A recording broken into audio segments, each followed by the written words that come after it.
This is Traffic Jams here on CKUA. I'm Lisa Wilton. It's Tuesday afternoon, and it's time for today's Arts and Culture feature, which is presented by our friends at the Edmonton Community Foundation. Gianluca Lerici was an internationally renowned graphic artist whose psychedelic drawings and designs have been featured in exhibitions, underground comic books, punk rock zines, and T-shirts. Known as Professor Bad Trip, Lerici's work was part of the inspiration behind late Italian composer Fausto Romatelli's contemporary Baroque piece, also titled Professor Bad Trip. Influenced by psychedelic rock and electronic music, Professor Bad Trip is being performed by musicians from the Calgary Philharmonic Orchestra, led by conductor Karl Hirzer, on Friday, March 3rd at the Grand Theatre. To tell us more about this ear-expanding composition and the accompanying visual elements during the performance is Karl Hirzer. Hello, Karl. Hey, Lisa. How's it going? I'm great. Thanks for swinging by today, the Calgary Foundation studio. First off, when did you first come across Romatelli's Professor Bad Trip? I first encountered Romatelli's work probably over 10 years ago, because when I was in my undergrad at University of Victoria, the orchestra there performs one of the last works he wrote, which is called Dead City Radio. Mm-hmm. He, his a lot of his pieces kind of have this kind of like grungy punk rock attitude to them. So, he's got all kinds of pieces. There's like Trash TV Trance is a piece for solo electric guitar. I grew up playing guitar as well in rock and heavy metal bands, and I remember hearing Audiodrome, which is another title for Dead City Radio, Mm-hmm. and just being fascinated by the writing for the guitar.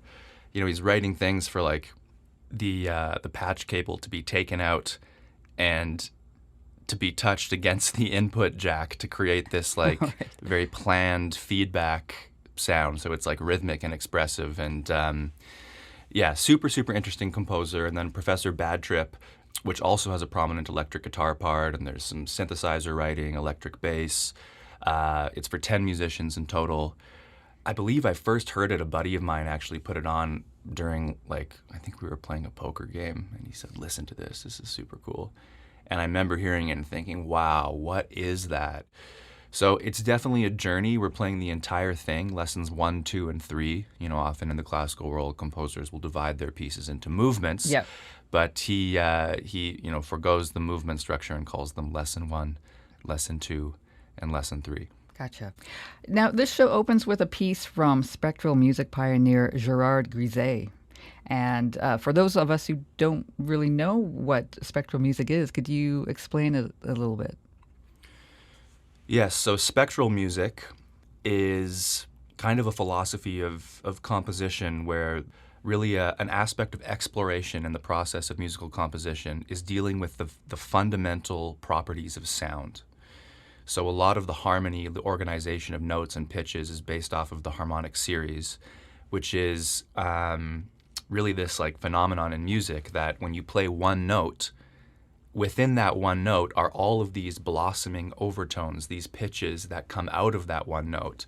And so Grisey, he organizes a lot of his harmonic language around this concept, and it's really, really cool. It brings a very kind of like natural, beautiful sound world to his music.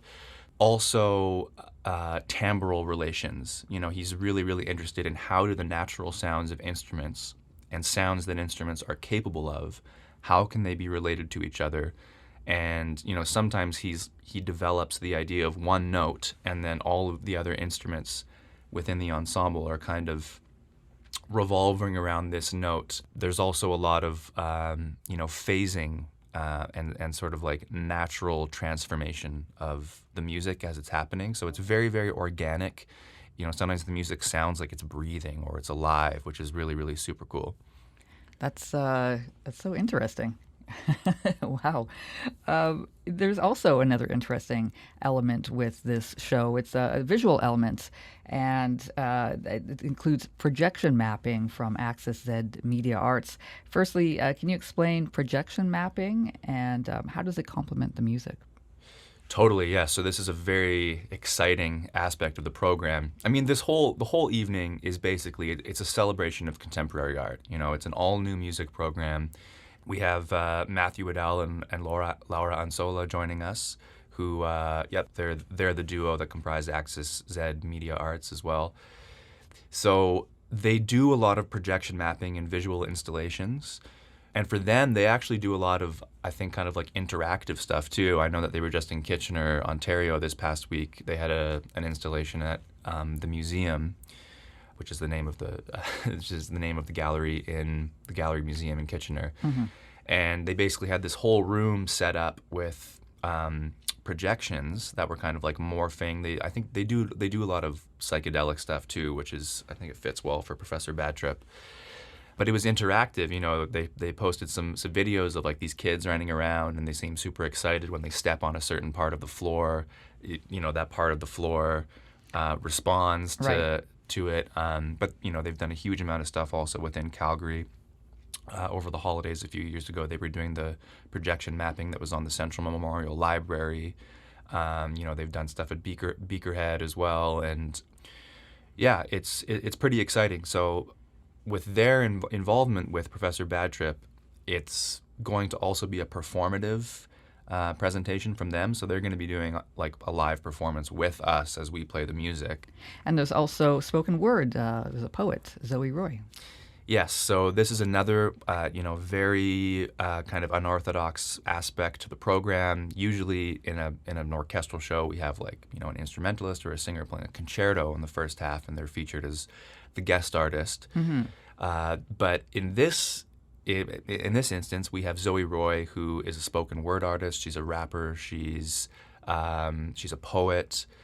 And she is the featured guest for her set of 6 songs entitled Enough is Enough. It'll be her basically with 15 musicians accompanying her.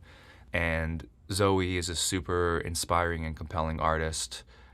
You know, she has a really strong message. And, you know, I find her to be a very, very inspiring artist. And especially as a live performer, I think it's going to be a great opportunity for Calgary to see her perform these pieces. Yeah, just really, really cool to have Zoe on the program, and to just have this really, really unconventional presentation of spoken word with orchestra. Yeah, no, it sounds great. Lastly, what do you want people to experience during the performance, or what do you want them leaving feeling or thinking? That's a great question. I think that as long as people have an experience, that's really all that I would hope for anyone to take out of any show, but especially this one, which is, you know, definitely a little bit outside the box of what we usually do. Mm-hmm. I think that the experience is, you know, in the eyes and ears of the beholder, and I think that you can go to any performance and have a totally unique experience, and there are no rules and guidelines to what your takeaway can be. Oh, it sounds great. It sounds like a really interesting program that you've put together. So thank you again for coming in and telling us a bit about it. Thank you so much, Lisa. I appreciate you promoting the show. Thank you. That was conductor Karl Hirzer of the Calgary Philharmonic Orchestra. He curated this week's Late Night at the Grand performance of Fausto Romatelli's Professor Bad Trip. And that is happening Friday, March 3rd at the Grand Theatre in downtown Calgary. For more information and to purchase tickets, go to calgaryphil.com.